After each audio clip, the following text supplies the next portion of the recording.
Well, we established the subcommittee for GCBVI, the DeafBlind Issues Committee, because there didn't seem to be any representation or any group that was advocating for the deaf-blind in Arizona at the time.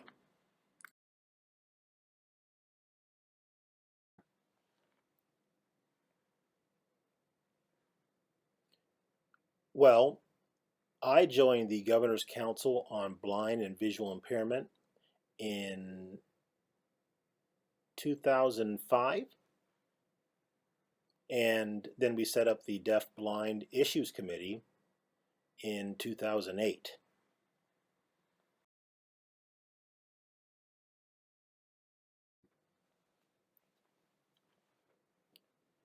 Well, it's growing right now because we have so many different agencies represented who are providing services for the deaf-blind.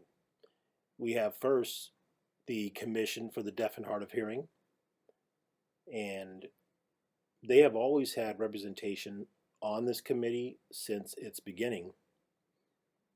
Then we have representation from the Arizona Deaf-Blind Project, which serves children from birth up to the age of 22.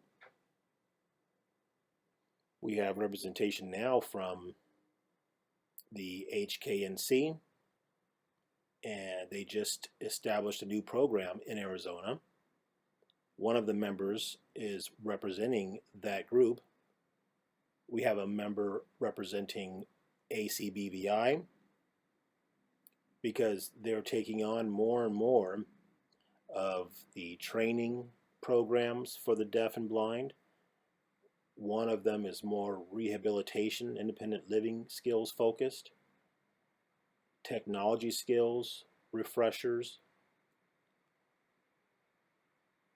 in order to refresh those skills of the deaf and blind, mobility, technology, braille, independent living skills, those type of things.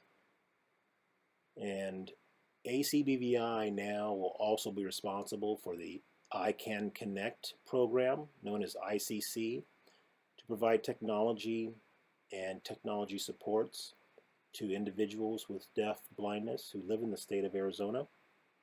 And then we have representation from COPD/VCD, who have provided services for the deaf and blind historically longer than anybody else, any other group in town. And we have 2 deaf-blind consumers who are currently on the committee. And also we have representation from RSA as well.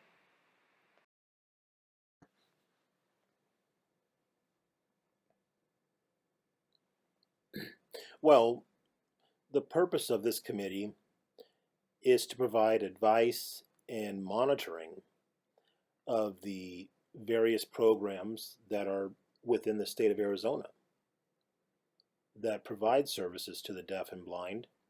So it's really critical, really important that members that are deaf and blind who live in the community, who have what's called combined vision hearing loss, which is known as CVHL, that those people join the subcommittee and are a part of the committee so that their voices are heard and that they represent their community and can be heard and they can express their issues and needs. It's important for something like this that we hear from people who actually have the life experience of living with deaf blindness every day. I'm looking at it from the outside. I don't know what it's like to live with, to be deaf and blind. So this committee needs to be run and led by deaf-blind people.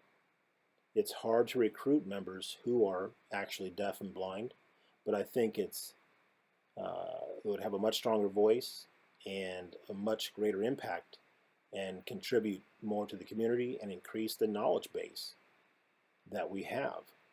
There's so many things, so many testimonies, so many situations that they encounter that everybody's impacted by on the committee. So I think it's really important that we have as many deaf and blind committee members as we can. truthfully, I believe in the philosophy that says nothing for us without us. And right now, it's hard to follow that philosophy because we have more people who are not deaf-blind than we have people who are actually deaf and blind. And that's not what we want. But right now, that's what we're stuck with. And I'm hoping, it's my goal, to have many more deaf-blind people join the subcommittee and having them take a leadership role and run it.